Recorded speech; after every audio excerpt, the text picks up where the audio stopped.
Somewhere deep in the mountains of Mexico's Sierra Madre, a former Olympic snowboarder has vanished. Protected by the same cartel that once operated under one of the world's most notorious criminals, El Chapo, Ryan Wedding has become one of the FBI's 10 most wanted fugitives, with a $10 million bounty on his head.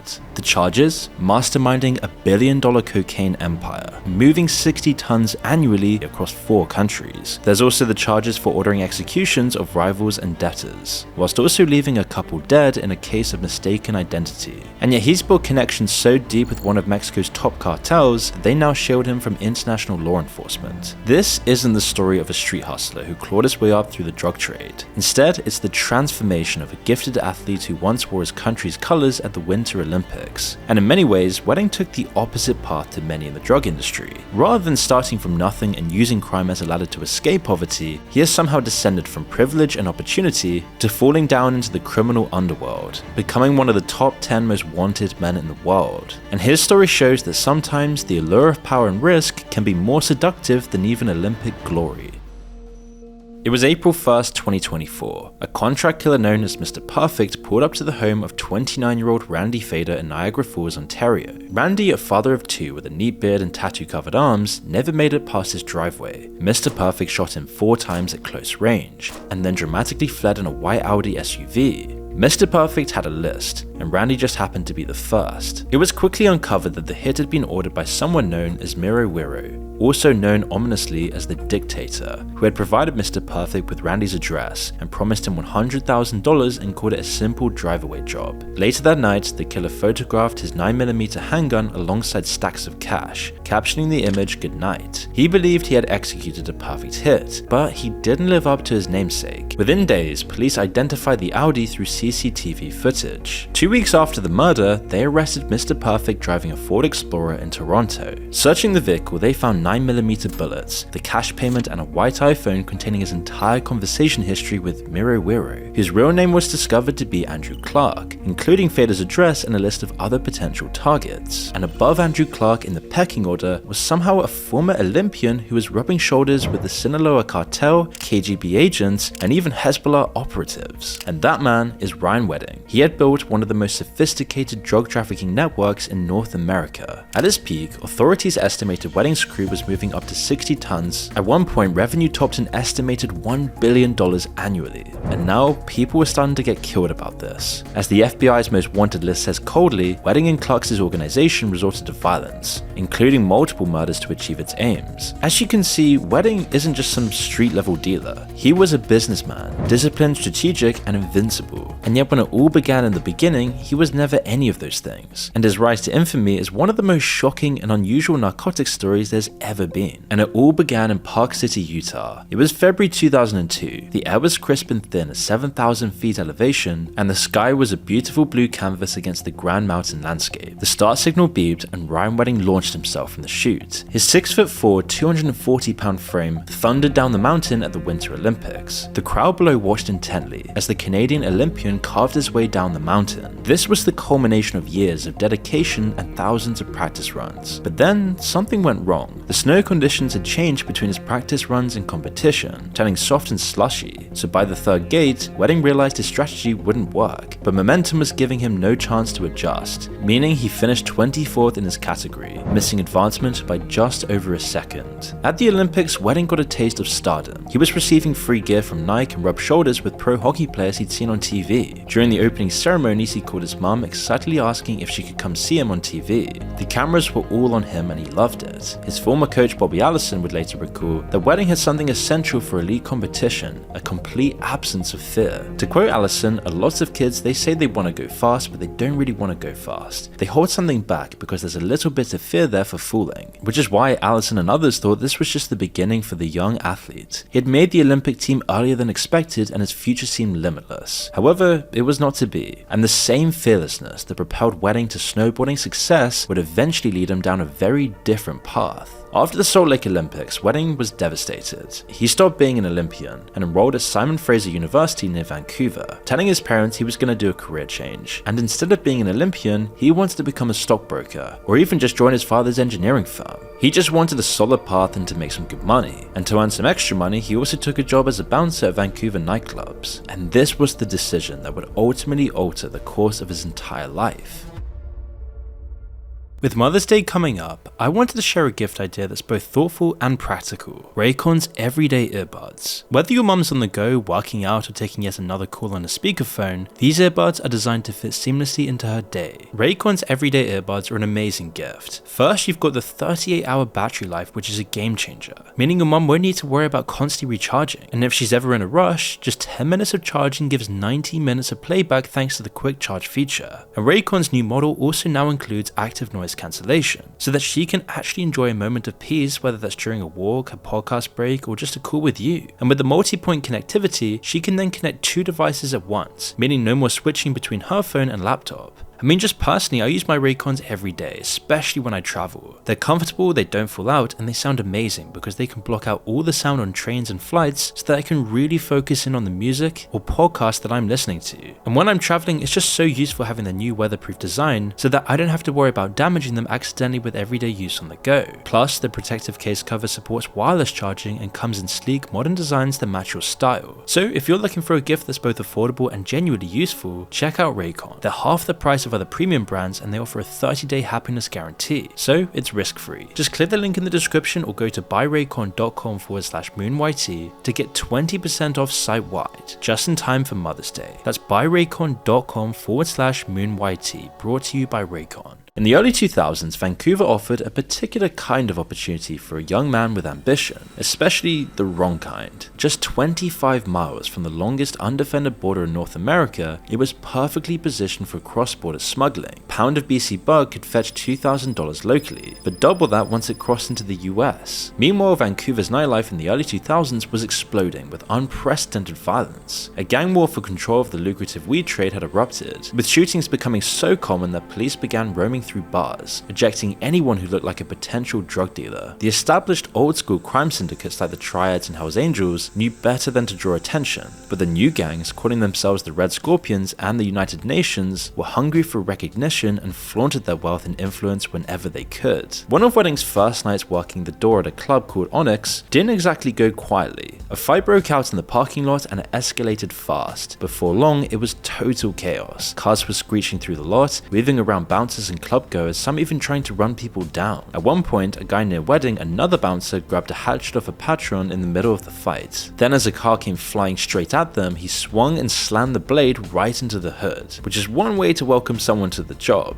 This was such a brutal time that other bouncers started wearing bulletproof vests, but Wedding told his mother he didn't need one. He wasn't afraid. In fact, it was the complete opposite. He was finally hooked on something again. The chaos and danger of nightclub security might have filled a void left by competitive snowboarding. The adrenaline rush, the physical intimidation, and the constant tension all satisfied the same psychological needs that had once been met on the slopes. As Wedding spent more time in the clubs, the more he took on the mannerisms of his new friends, and he started dressing like them too. Prada shoes, Breitling watch, and Ed Hardy t-shirts. He became obsessed with getting bigger and stronger, telling friends he hated it when other guys at the gym were bigger than him. Brett Kalina, a former FBI agent who later arrested Wedding, talked about how he stuck out with his massive build, piercing blue eyes, and blonde hair. To quote, "It's pretty hard to hide a 6'4" white guy." There's a strange thing about Wedding's descent into the criminal underworld. He always had plenty of money. When he dropped out of college, his dad loaned him a cool $250,000 for a down payment on a house in Maple Ridge, a suburb north of Vancouver. Wedding then flipped this and made a quick easy $100,000. Because of this, he told people he was in real estate. He said he was an investor, but his friends couldn't help wondering if that was the whole story. Wedding's lifestyle was only becoming more lavish, and his professional athletic career was becoming more distant. Until 2006, when Wedding had his first real run-in with the law. Vancouver police raided his grow up and hit the jackpot with 6,800 marijuana plants, 86 pounds of dried product, and a couple of loaded guns locked away in a safe. All in all, this was worth around $10 million, the biggest grow up ever bust started in Maple Ridge. The police came this close to getting him, and they'll spend years wishing they had. But with nothing other than one informant linking Wedding to the operation, the police could never actually press charges. And imagine if you're him, you've built all of this wealth up, and you've just narrowly avoided a drug bust. This was a huge warning, enough to put most people off the trade, and Wedding could have easily retired at this stage, especially as he wasn't tied to a major operation yet and was small enough to walk away from the game, all with around $10 million.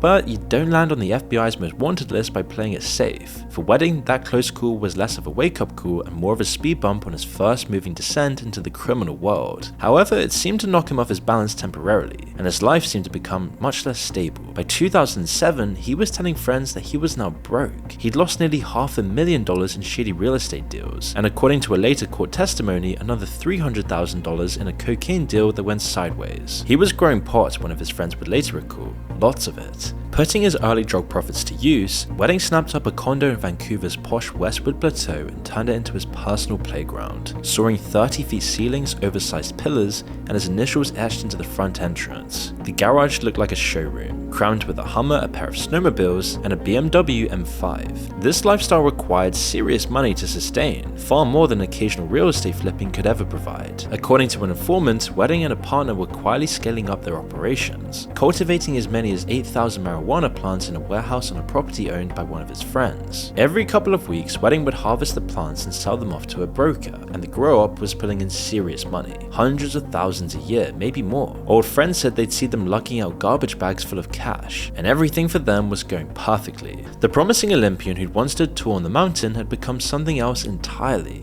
A man so deep in desperation, he was willing to take bigger and bigger risks, and this was all leading him to a decision that would change everything. Desperate to bounce back from his financial troubles, Wedding linked up with Hassan Shironi, an Iranian immigrant living on Vancouver's north side. Hassan had been on the police radar since 1997, when a friend of his was shot and killed in a North Vancouver movie theater during a screening of the gangster flick Donnie Brasco. According to Hassan, Wedding approached him with a proposition, buying a large quantity of cocaine in California, and he claimed to have around $340,000 ready to go. Over the course of a few meetings between the duo and two men with ties to Russian organized crime, they collectively agreed to purchase 24 kilos of cocaine from a contact in LA. If the deal went smoothly, it would be the first of many. From the moment Wedding and Hassan touched down in LA in June 2008, the FBI was already tracking them. Wedding had never been involved in a deal of this scale before, and according to agents on the case, it was obvious. He didn't ask basic questions like where the product was coming from, and instead of sending someone else to make the pickup, he insisted on doing this himself. Still, he never acted nervous. If anything, he looked like a guy on vacation. He and Hassan slept in, grabbed breakfast at Denny's, and spent their evenings in hookah lounges. In the downtime, Hassan flipped through real estate magazines, casually scoping out properties in Southern California. After a couple of days, they then got the call. The deal was moving forward. Hassan had secured $100,000 in cash through a contact in LA's Iranian community, and they hid the money in the hotel room. Then they sent one of the Russians, a man named Michael Krapkin, down to the waterfront to buy a single kilo. If the quality checked out, he'd give the green light, and they'd move on the full shipment. And imagine you're a former Olympic athlete who's now sitting in a San Diego hotel room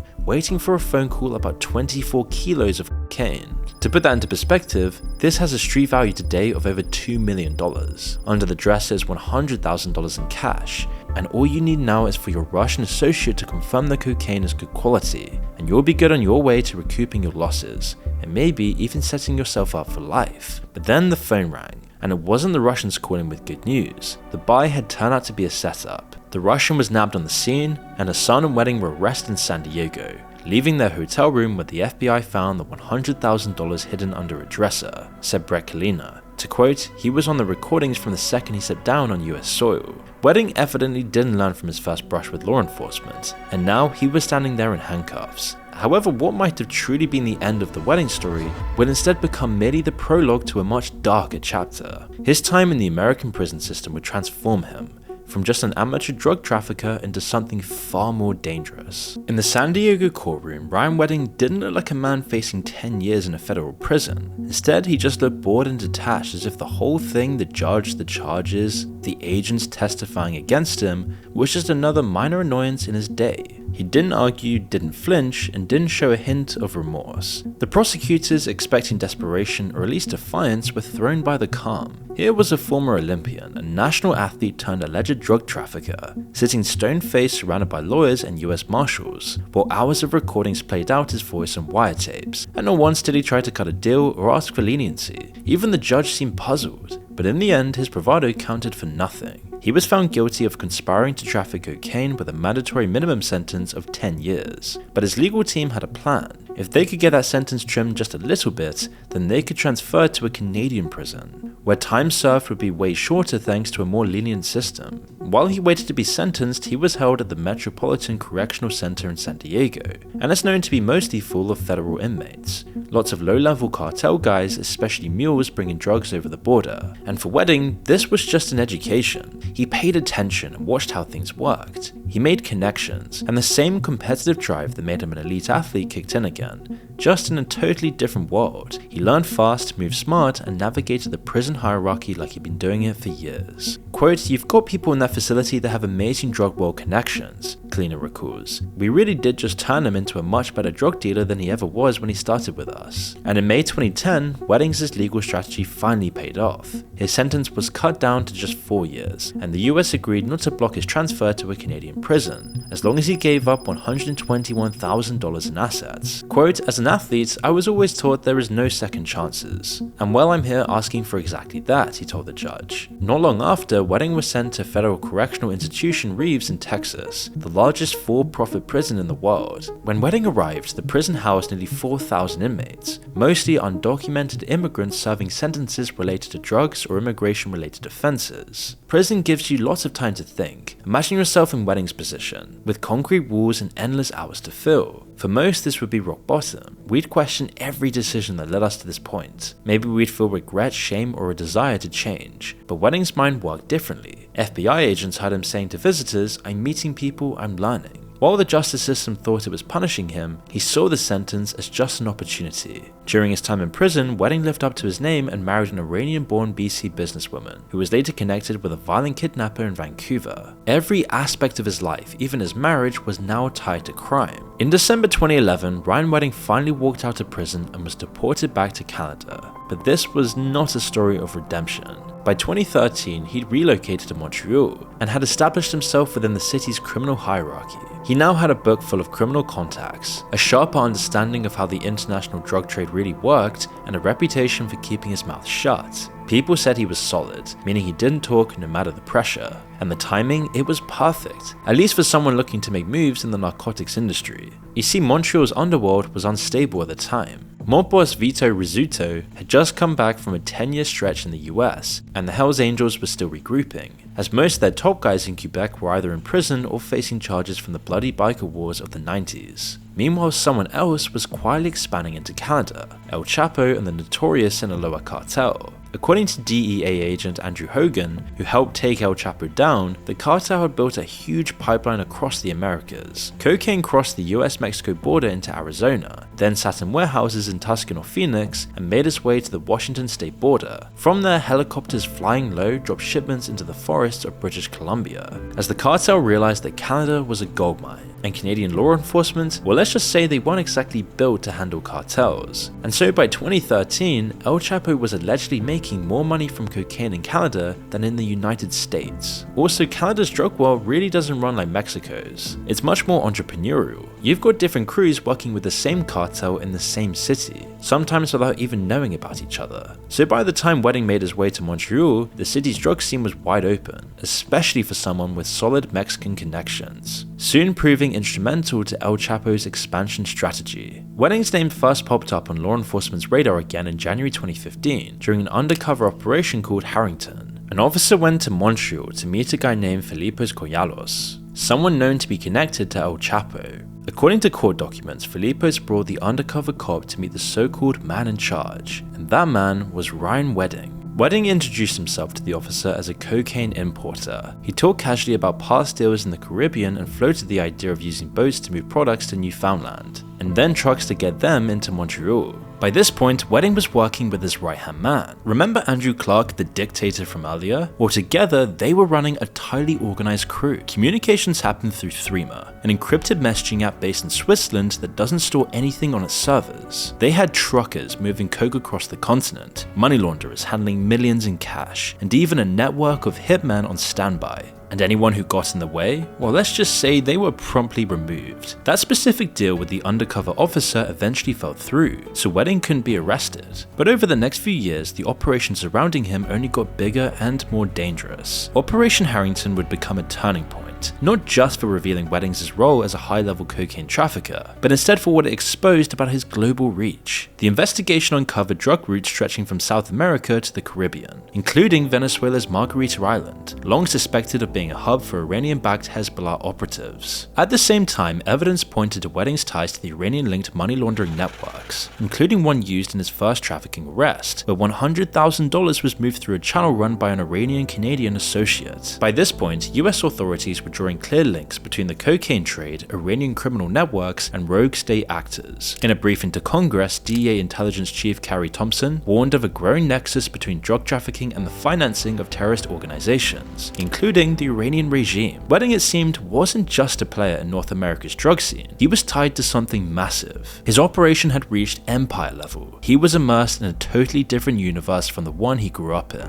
In Thunder Bay, Ontario, Wedding had advantages that most Canadian children could only dream of. His father was a multilingual engineer, his mother Karen a nurse. His grandparents even owned Mount Baldy, a ski resort where he first learned to snowboard at age 12, winning the first race he ever entered. By age 15, he'd made the Canadian national team. His parents supported his ambitions fiercely, sometimes spending up to $40,000 a year on equipment, coaching, and travel expenses. They dressed the walls of their Whistler property with race bibs and framed photos, treating him like an athletic prodigy. But Olympic glory was now just a distant memory. He was barely even Ryan Wedding anymore, known instead by a series of different aliases: El Jefe, Giant, Public Enemy, James Conrad King, and Jesse King. But all of this makes you think, did he ever actually reflect on this incredible descent into darkness? What did the family feel when they saw the news headlines shout his name? His mum later pleaded to the media, "You can have every opportunity and still take the wrong path." That wrong path had seen Wedding climb to the top of a very different mountain from the one he had once honed his skills on. But it wasn't long before an impending avalanche would see it all crash back down to earth. You see, every empire has a weak point. Wedding's downfall didn't come from some major operation, it started with something much smaller. The hitman we mentioned earlier, Mr. Perfect, the one who killed Randy Fader, thought he'd pulled off a clean job, but he hadn't. And after the police tracked him down and arrested him, they linked him to Andrew Clark and a list of other people that Wedding allegedly wanted dead. The phone evidence connected Fader's murder to two other killings: Mohammed Safar, a man shot in Brampton, Ontario, over alleged drug debts, and the more disturbing case of Jagdar and Harbishan Sidhu. The Sidhus, a married couple in their 50s visiting from India, had been staying with their daughter in Ontario when a gunman burst into their home on November 20th, 2023. Both parents were killed instantly, and their daughter was shot 13 times but miraculously survived. And in a heart-wrenching interview, she describes hearing her mother's final screams.